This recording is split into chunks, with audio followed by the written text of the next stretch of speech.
Alright, hello fellow makers. Thank you for tuning in for another video today. Today I'm going to answer the top 5 questions that I'm always asked. Now I'm going to try to keep this under 15 minutes, but if I don't, I'm sorry. There's just a lot of information that we need to cover. So the top 5 questions I'm always asked: why I chose this mask, clear coats, filters, and seals. Let's add that. PLA, food safe, and sanitation. So let's start with why I chose this mask. Now, Thingiverse does not have this mask anymore. The creator took it down and added version 2 up. Personally, I do not recommend version 2. I do not like it. I had to use a butter knife to get certain things undone, and it was just a hassle for me. When this one, all you have to do is remove this front cover, knock this plate out right here that's holding in your filter material, and you're good to go. I mean, it's super simple. This is durable. The other mask is thinner and can break a lot easier, and you have to print it at 225 degrees Celsius versus standard print temps on this. Granted, this takes another hour to half an hour to print, but it's far worth it in the long run. My personal opinion, if you can get version 2 to work, more power to you. Okay, I chose this one because this filter grate holds in 3M filter material perfectly. We'll talk about that here in a minute.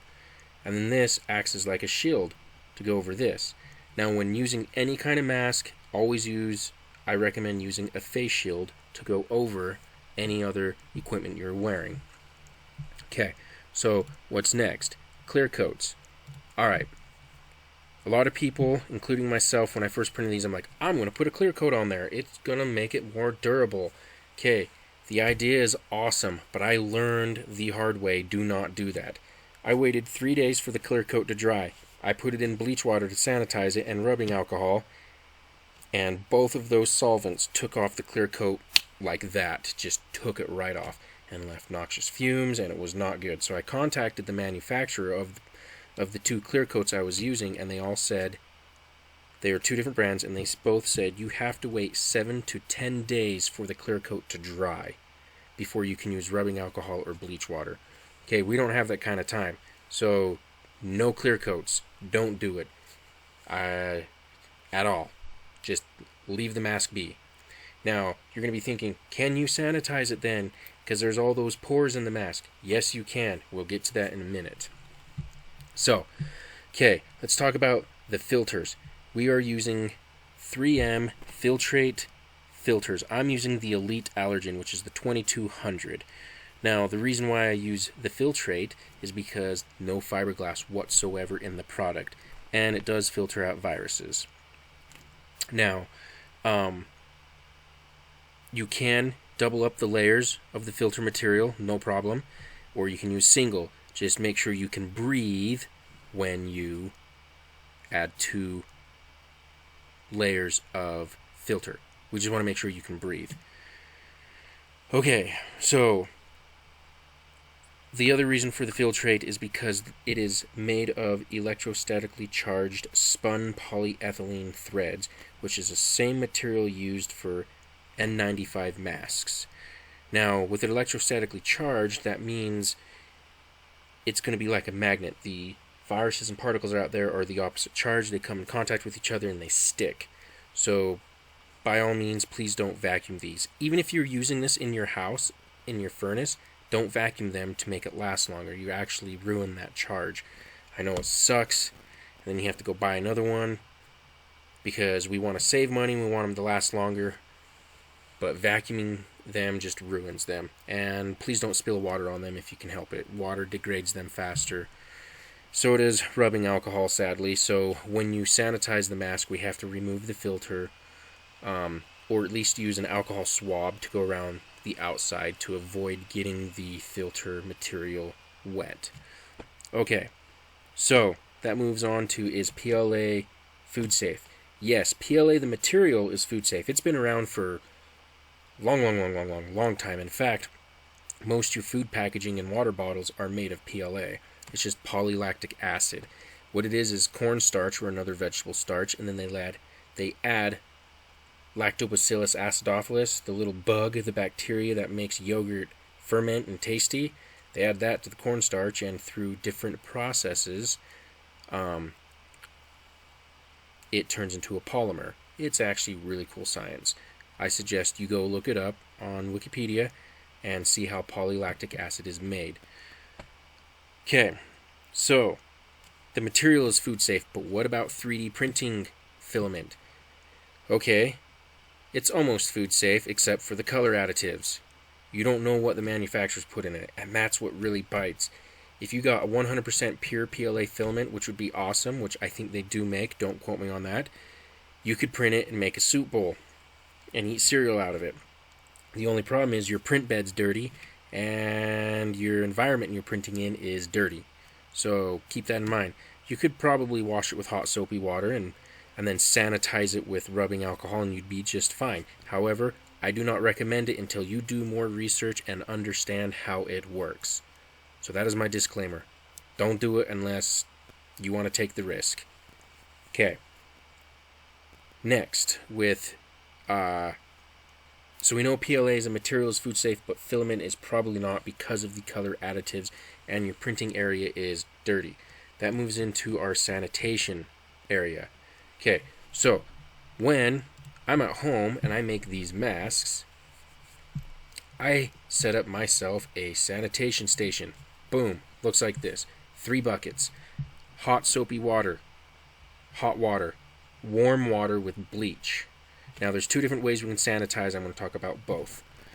So if all you have available is bleach, then use that. But if you have rubbing alcohol available, 70% or higher, that is much better. Now I'm going to talk about that here in a minute. So let's just assume you do not have rubbing alcohol. All you have is bleach.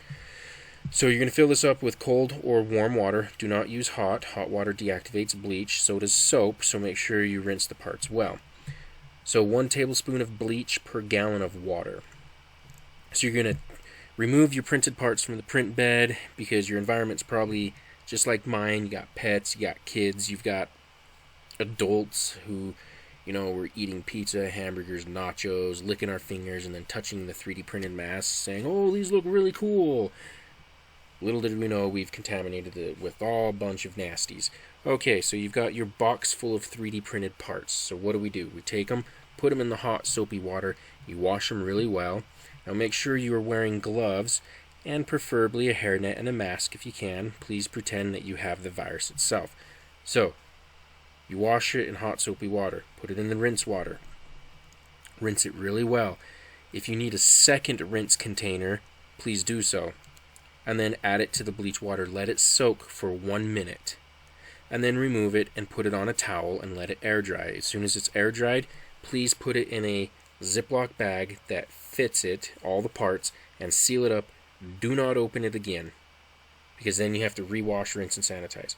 Seal it in the bag or in a container, and then what you're going to want to do is hand off, when you hand these off to whomever, please give them a piece of paper that says, please sanitize these with rubbing alcohol, 70% or higher, and let them know that it has been sanitized at home, but for them not to trust it.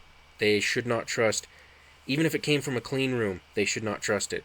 All personnel should always sanitize brand new equipment. I don't care how clean it is, re-sanitize it. Just be safe. Okay. Alright, so let's say you have 70% rubbing alcohol. You don't need this bucket right here. You can just have a towel.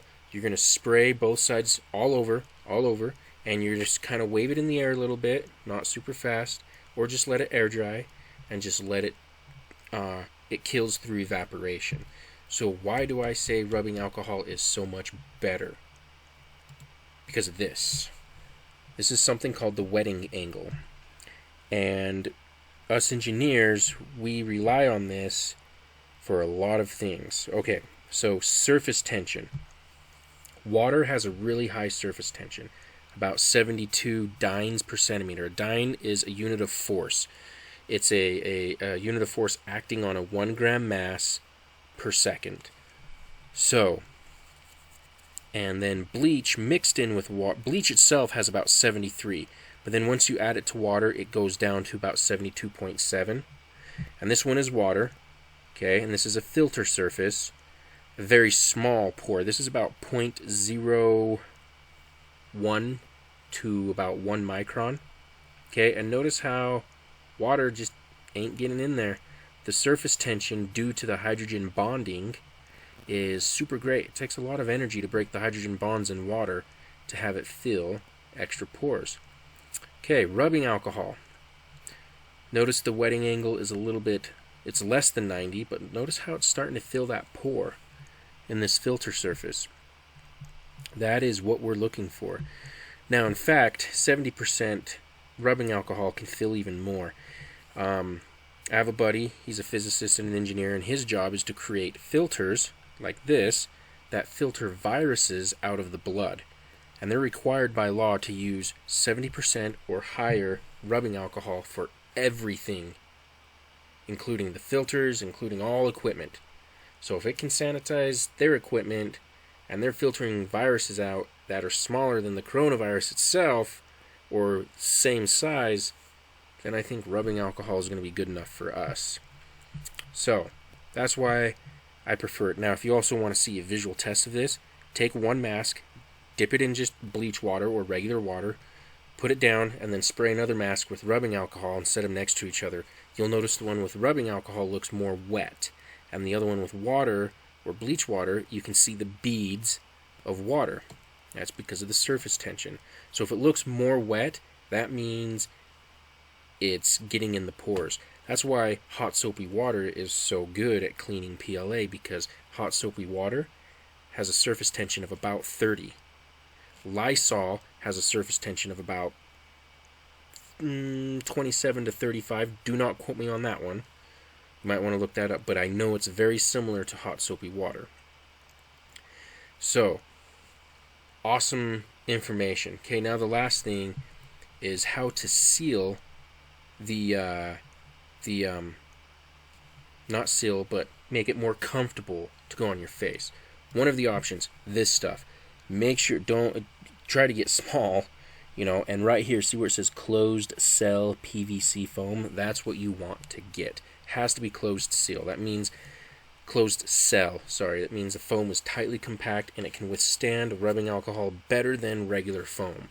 Now, if you don't have this option near, try to go with this Next Care adhesive waterproof made by 3M waterproof tape, and try to do something similar. I've found that just along the nose is perfect and it's really comfortable. So this is another mask I do recommend. It prints fast. I do recommend it. I like it, and it's comfortable. Also, the Billings mask, this John right here, I like this one a lot too. So either one of those three work great, but out of the COVID-19 one on Thingiverse, this one by far is the one I recommend. Okay, anyway, we did it. We did it under 15 minutes. So thank you for watching, and continue making these masks or face shields, and I am super, super grateful for your guys' help. So thank you very much for watching.